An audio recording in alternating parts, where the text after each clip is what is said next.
তো একবার এক মুখ্যমন্ত্রী এবং তার যে অর্থমন্ত্রী দুজনে ঘুরছে যে আমাদের রাজ্যে কোথায় কি আছে আমরা দেখব। ঠিক আছে, মন্ত্রী সহ মুখ্যমন্ত্রী এবং অর্থমন্ত্রী দুজন মিলে দেখছে কোথায় কি অবস্থা, ইলেকশন সামনে এরকম ঘুরছে।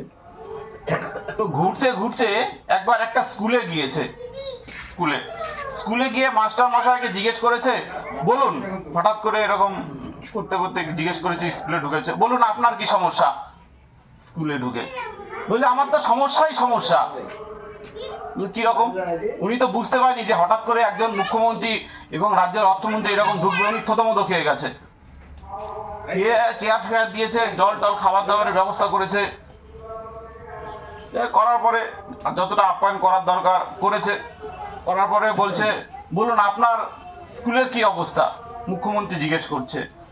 উনি তখন বলছে, আপনারা দেখতেই তো পাচ্ছেন জ্বালানা নেই, উপরে ছাদও নেই, জল পড়ে। তো এরকম বিভিন্ন রকম সমস্যা, স্কুলে মাস্টারও নেই, শিক্ষা কিভাবে দেব, 1000 স্টুডেন্ট, আমরা 5 জন টিচার, কিভাবে শিক্ষা দেব ছাত্রদের, এরকম বিভিন্ন রকম সমস্যার কথা বলেছে। মুখ্যমন্ত্রী অর্থমন্ত্রীকে বলেছে, ঠিক আছে আপনি নোট ডাউন করুন যা যা সমস্যা আছে। উনি নোট ডাউন লিখেছে। তারপর এই নোট ডাউন করার পরে বলছে, ঠিক আছে আপনার কত লাগতে পারে। অর্থমন্ত্রীকে তখন বলেছে, ঠিক আছে আপনি নোট ডাউন করুন, পরে আমরা এগুলো নিয়ে বসবো। এরকম করতে করতে স্কুলটা ভিজিট হয়েছে। তারপরে গেছে জেলে গিয়ে জেলখানার যে ইনচার্জ ছিল তাকে জিজ্ঞেস করেছে, বলুন আপনার কি সমস্যা। উনি বলছে, আমার তো কোনো সমস্যা নাই, কারণ আমার ফান্ড আছে, আমি দেখুন সুন্দরভাবে জেলখানার কয়েদিকেও রাখি এবং জেলে খুব সুন্দর একটা পরিবেশও আছে। বলে ঠিক আছে, তাহলে জেলে কোনো সমস্যা নাই। বলে ঠিক আছে, জেলে কোনো সমস্যা নেই। এরপর মুখ্যমন্ত্রী এবং প্রধানমন্ত্রী দুটো জায়গায় ভিজিট করে নিজেরা বসেছে।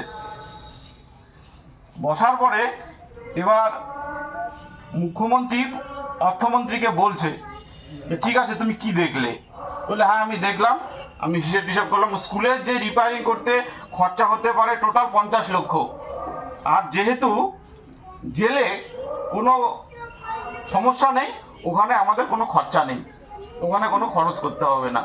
বলে ঠিক আছে, তাহলে তুমি ফান্ডটা স্যাংশন করো, করতে তো হবে সরকারকে। বলে হ্যাঁ ঠিক আছে করে দিলাম, কিন্তু তুমি এইভাবে ফান্ডটা স্যাংশন করবে না, তুমি কি করবে, এই জেলের জন্য 50 লক্ষ করবে আর স্কুলের জন্য 0 করবে। বলে এটা কিরকম কথা, বুঝতে পারছেন তো। বললে মুখ্যমন্ত্রী বলছে, আরে অর্থমন্ত্রী তুমি তো এটাই বুঝতে পারলে না, তুমি যদি এটা বুঝতে তাহলে তুমি মুখ্যমন্ত্রী হতে। কারণ দেশের যা হালচাল, স্কুলে তো আমরা যাব না, আমরা কোথায় যাব, জেলেই যাব। এরপর আমাদের তো আর স্কুলে যাওয়ার বয়স নেই, আমরা গেলে কোথায় যাব, ওই জেলেই যাব। তাহলে জেলটাকে ভালো করে রিপেয়ার করো, ওখানে এসি ফেসি লাগানোর ব্যবস্থা করো। স্কুলে আর ইনভেস্ট করে লাভ নেই। বাস্তবের সাথে মিল আছে তো, দেখবেন জেলটাকে পরিষ্কার পরিচ্ছন্ন রাখা হচ্ছে, কিন্তু স্কুলটাকে কিন্তু যেরকম ইনফ্রাস্ট্রাকচার দরকার সেরকম করা হচ্ছে না। তাই তো আমাদের দেশের অবস্থা আজকাল এরকম হয়েছে।